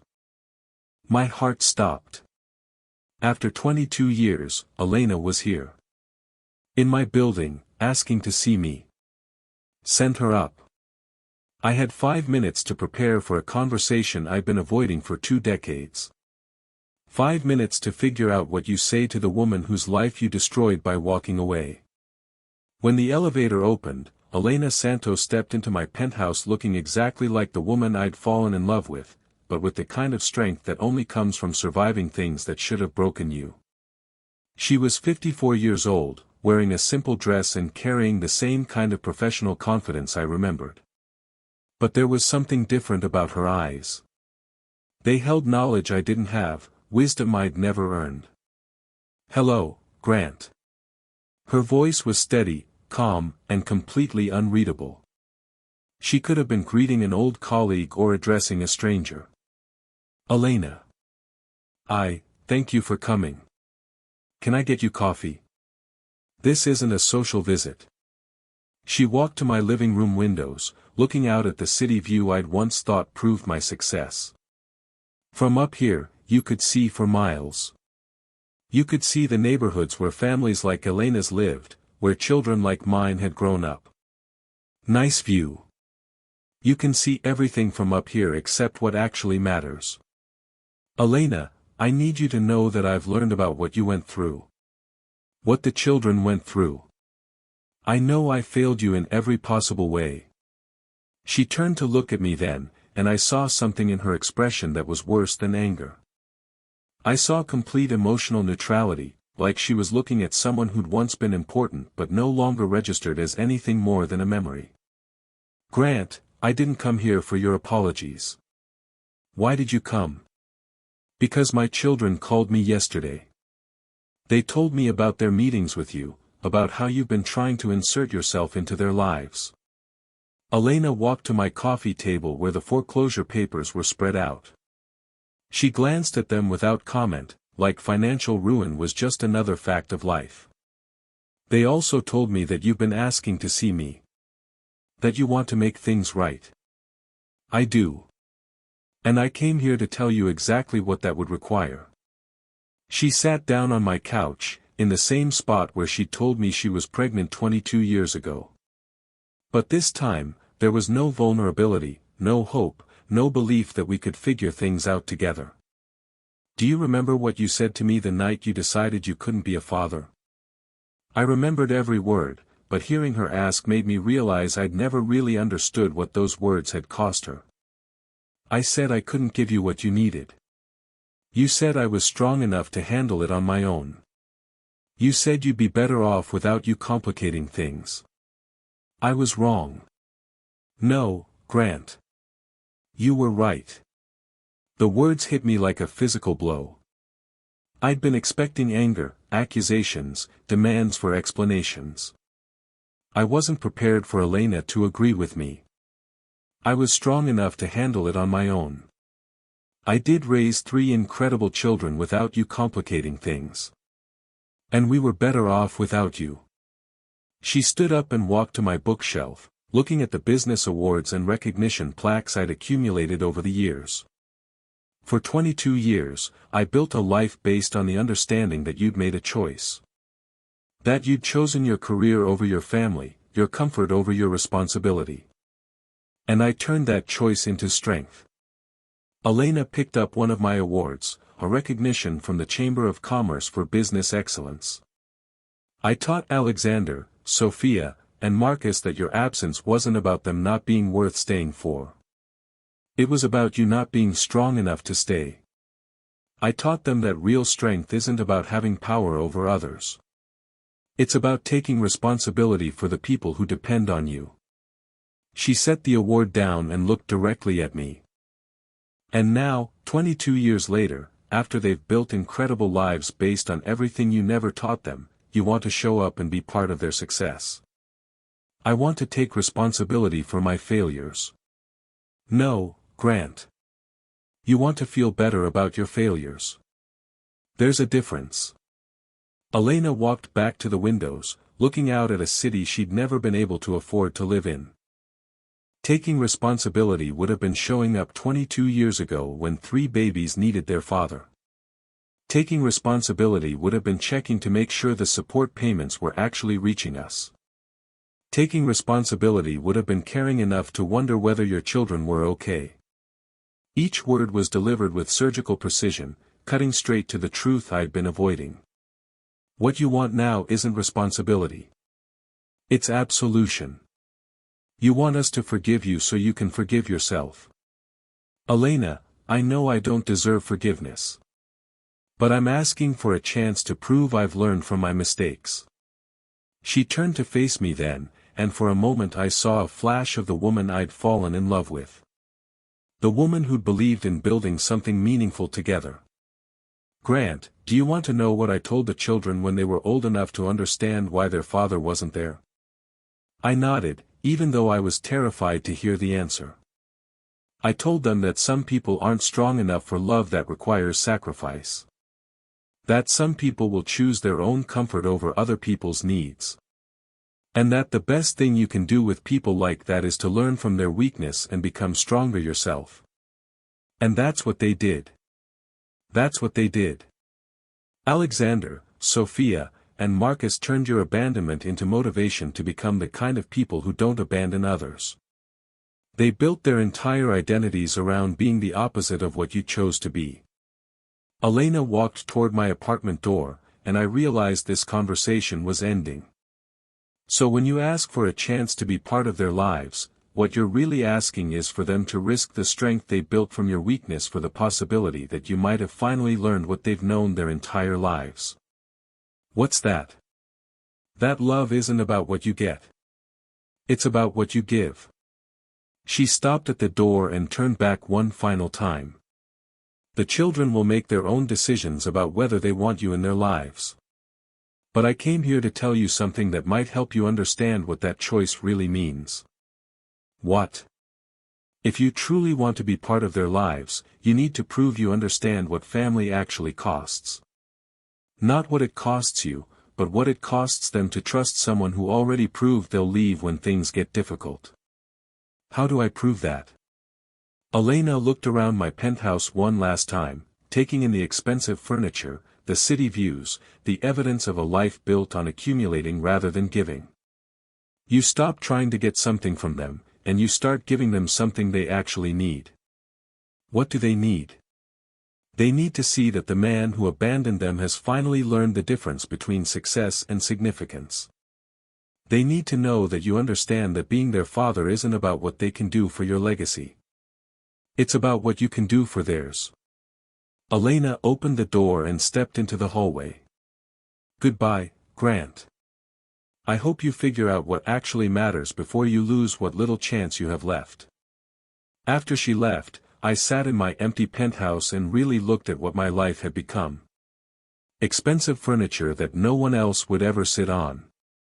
Awards that meant nothing to anyone who mattered.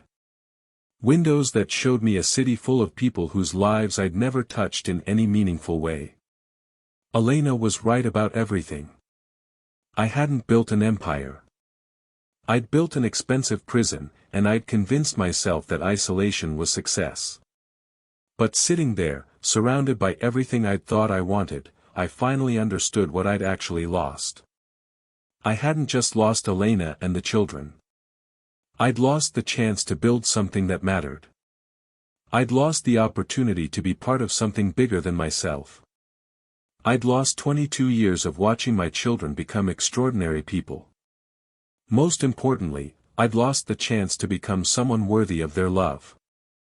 That's when I made the choice that changed everything. I could accept Elena's verdict.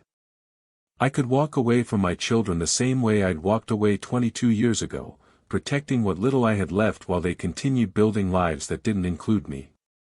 Or I could finally learn what Elena had been trying to teach me for 2 decades. That real strength isn't about protecting yourself from difficult choices. It's about making the right choice even when it costs you everything. I picked up my phone and called my lawyer. David, I need you to draw up papers transferring all remaining assets from the Santos Trust account to the Haven Foundation, Quantum Dynamics, and Reyes Architecture. Equal shares. Grant, that's almost $3 million. Are you sure about this? I'm sure. And David? I need you to add something to the transfer documents. What? A letter explaining that this money should have reached them 22 years ago, and that they should use it however they think will honor their mother's sacrifice. Grant, what are you doing? I'm finally learning the difference between building an empire and building a family. I hung up the phone and looked around my penthouse one more time. Tomorrow, I'd probably lose this place too. The SEC investigation would likely result in criminal charges. My company was finished, my reputation was destroyed, and my financial future was uncertain. But for the first time in 22 years, I was making a choice based on what someone else needed rather than what I wanted to protect. I was finally learning to be the kind of man Elena had deserved, and the kind of father my children had needed. Whether it was too late to matter was no longer up to me. But at least I was finally ready to find out. 2 years later, I was sitting in Elena's kitchen, helping Marcus review grant applications for the Haven Foundation's newest program. The morning light was streaming through windows that looked out on the same small backyard where my children had played as kids, where Elena had taught them that love didn't require money but it did require presence. The kitchen table was covered with applications from single parents who needed support, business plans from young entrepreneurs who wanted to build something meaningful, and photos of families who'd been helped by the programs my children had created. "This one looks promising," Marcus said, sliding an application across the table. "Single mother of 2, working on her nursing degree. She needs childcare support and help with textbooks." "Approved," I said, stamping the application. "What's next?" It had taken 18 months to reach this point. 18 months of supervised visits, family therapy sessions, and countless conversations about trust, responsibility, and what it actually meant to show up for people. The legal consequences had been real. I'd served 8 months in minimum security prison for financial negligence, which had given me time to think about everything I'd done wrong and everything I wanted to do differently. Elena had visited twice a month, not as a romantic partner, but as someone committed to helping me become the kind of person worthy of their children's trust. Alexander had visited every week, bringing his laptop and showing me the projects quantum dynamics was working on. Not because he needed my advice, but because he wanted me to understand that business success could be measured in problems solved rather than profits generated. Sophia had sent letters describing the housing projects she was designing, the families who were moving into homes that gave them dignity along with shelter. She'd included photos of children playing in courtyards she'd designed, of community gardens where neighbors were growing food together. Marcus had written about the families the Haven Foundation was helping, about single mothers who were finishing college degrees, about children who were learning that their father's absence didn't define their worth. When I was released, I didn't have an empire to return to. Morrow Industries had been dissolved, its assets sold to pay fines and legal fees. My penthouse was gone, my investment portfolio was gone, everything I'd thought defined success had been stripped away. But I had something I'd never had before. I had a family who decided I was worth the risk of trusting again. The rebuilding had been slow and careful. Elena had made it clear that my presence in their lives was contingent on proving that I understood the difference between wanting to be part of their success and actually contributing to it. So I'd started small. Volunteering at the Haven Foundation, helping with grant applications and financial planning. Using the business skills I'd developed over 20 years to support the kind of work Elena had taught our children to value. I'd moved to a small apartment in Queens, walking distance from Elena's house and close enough to be available when the children needed help with their organizations. Not because they couldn't handle things themselves, but because I was finally learning that family meant being useful rather than just being present. The transformation hadn't been easy.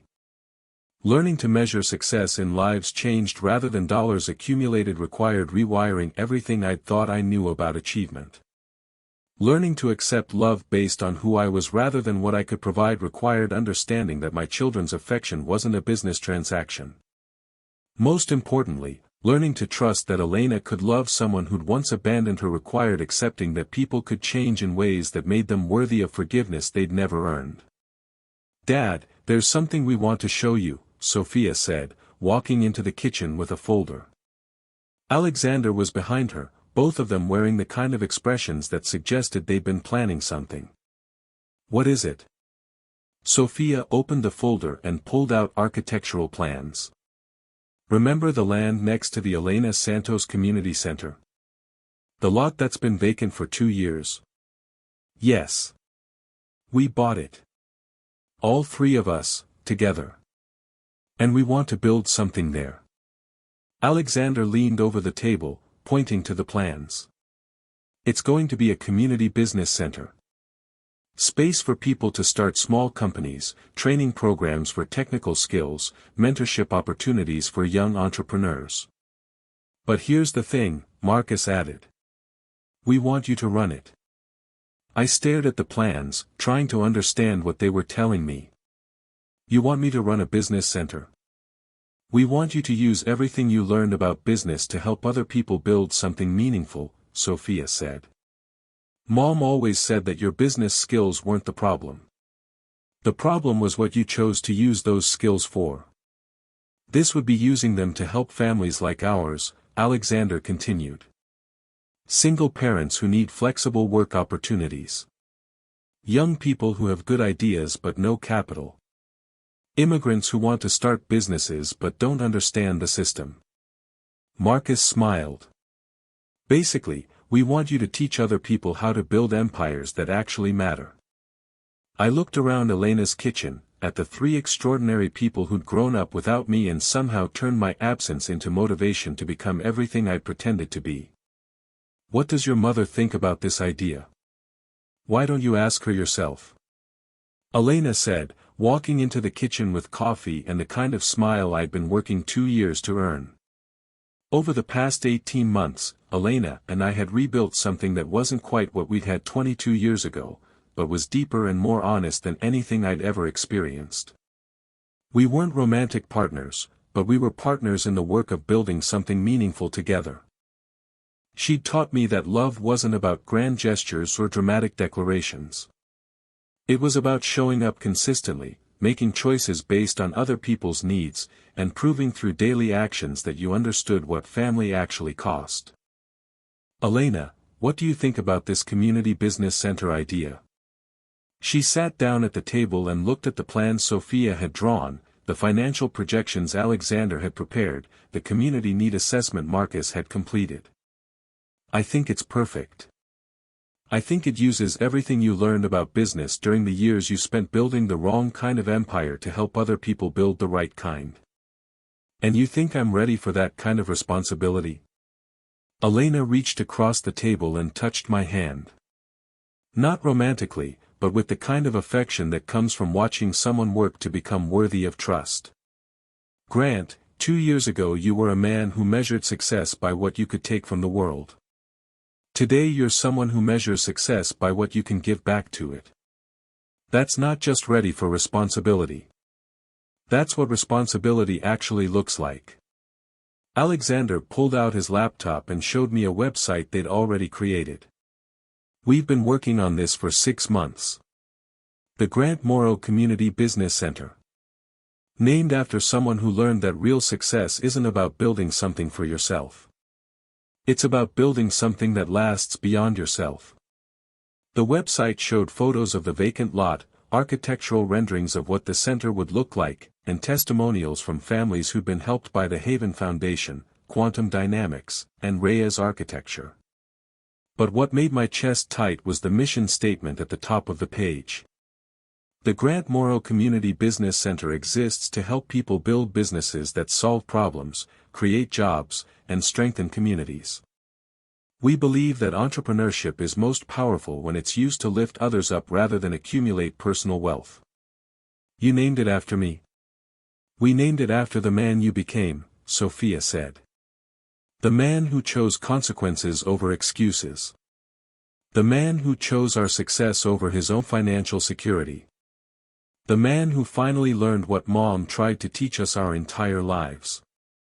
Which is that real strength isn't about what you can accumulate. It's about what you can build for the people who come after you. Marcus leaned back in his chair. Besides, we figured it was time for the Morrow name to be associated with building something meaningful instead of just building something profitable. I looked around the table at Elena and our 3 incredible children, these people who'd taken my worst failure and turned it into the foundation for their greatest success. When do we start? We break ground next month, Alexander said. The center should be operational by next spring. And in the meantime? In the meantime, Elena said, you keep doing what you've been doing. Showing up. Making choices based on what we need rather than what you want. Proving every day that the man who abandoned us 22 years ago finally learned to be someone worth staying for. 6 months later, I was standing in the main room of the Grant Morrow Community Business Center, watching 36 people attend a workshop on starting small businesses. The center was everything Sophia had designed it to be, warm, welcoming, and focused on bringing people together rather than setting them apart. Elena was leading a session on financial planning for new entrepreneurs. Alexander was teaching a coding class for teenagers who wanted to build apps that solved community problems. Sophia was working with a group of women who wanted to start a catering business using recipes from their home countries. Marcus was in his office, reviewing applications from people who needed small business loans from the foundation. Not the kind of loans that required perfect credit and existing wealth, but the kind that recognized that good ideas and strong work ethics were more important than financial history. I was doing something I'd never done in 20 years of running Morrow Industries. I was helping someone else succeed. "Mr. Morrow, can you look at this business plan?" A young woman named Carmen approached my desk with a folder. She was a single mother of two who wanted to start a home healthcare service for elderly people in the neighborhood. "What do you think the biggest challenge will be?" I asked, reviewing her projections. "Honestly, convincing people that someone like me can run a successful business. I didn't go to business school. I don't have family money. I've just been taking care of my grandmother for 5 years and realized there are a lot of families who need this kind of help. Carmen, can I tell you something I learned the hard way?" "What's that?" "The best businesses aren't started by people who know everything about business. They're started by people who understand problems that need solving and care enough about those problems to work harder than anyone thinks they should have to." I helped Carmen refine her business plan, connect with potential clients, and navigate the licensing requirements for healthcare services. Watching her business grow over the following months reminded me of something Elena had tried to tell me 22 years ago. Success wasn't about accumulating power. It was about using whatever power you had to help other people build something meaningful. That evening, I walked home to my small apartment in Queens, passing the Elena Santos Community Center where families were having dinner in the community rooms Sophia had designed. Children were playing in the courtyard while their parents attended GED classes funded by the Haven Foundation.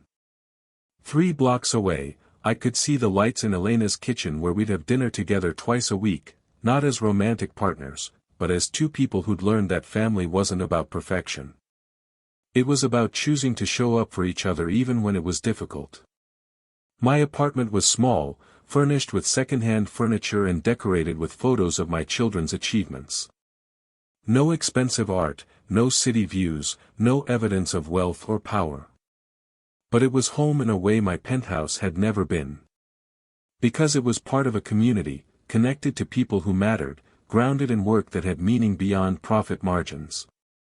Before bed, I opened my laptop and wrote my weekly email to the Business Center mailing list.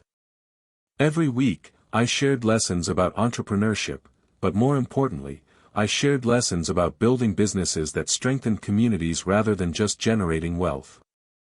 This week's lesson was simple: real success isn't about what you can take from the world. It's about what you can give back to it. And the best time to start giving back isn't when you've accumulated enough. It's right now, with whatever you have. I hit send and closed the laptop, thinking about everything that had led to this moment. 22 years of building the wrong kind of empire. 2 years of learning to build the right kind. The difference wasn't in the business skills or the strategic thinking. The difference was in understanding that success without meaning was just expensive emptiness. But success built on love, responsibility, and the commitment to lifting others up. That was the kind of empire that actually lasted. Hey everyone, I hope this story has meant something to you. Whether you're dealing with your own family complications, trying to figure out what success actually means, or just wondering whether people can really change, I want you to know that redemption is possible for anyone willing to do the work required to earn it. This journey taught me that it's never too late to make better choices, but it's also never too early to start making them. If you're watching this and thinking about relationships you've damaged or opportunities you've missed, remember that the best time to start building something meaningful is right now. If this story resonated with you, please hit that like button and subscribe for more stories about family, forgiveness, and the difference between building an empire and building a legacy. Drop a comment and let me know what you think about second chances, about whether people can really change, about what family means to you. And remember, whether you're the person who walked away or the person who was left behind, your story isn't over. There's always time to write a better ending. Thanks for sticking with me through this whole journey. I'll see you in the next one. My name is Grant Morrow, and this was the story of how I learned that the best revenge against people who abandon you isn't building something better than they ever could. It's teaching them to build something better than they ever thought they could. And sometimes, if you're really lucky, they actually learn the lesson.